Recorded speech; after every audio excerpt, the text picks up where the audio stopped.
Ajayi Taiwo is still recovering from a car wreck a year ago that injured his right leg and pelvis 3 weeks before his wedding. I actually spent like close to 2 months in the hospital.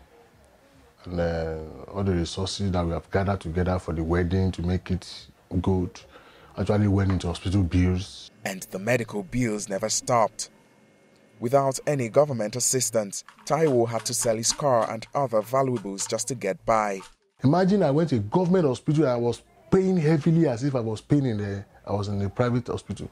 Nigeria in 2001 pledged, along with all African Union countries, to target 15% of its annual budget for health care, the so-called Abuja Declaration. But 18 years later, Nigeria's highest ever budget share for health was just 7%, and in 2018 it dropped to less than 4%. In Nigeria, 70% of hospital spending is out of pocket, pushing Nigerians like Ajayi into debt, poverty, or an early grave. Having to pay out of pocket is a huge devastating effect on any family. I mean, you've got to look out for food, first of all, for the family, school fees, and other things, just basic things to live. And that's why you find that a lot of people that end up in hospitals come only when it is late.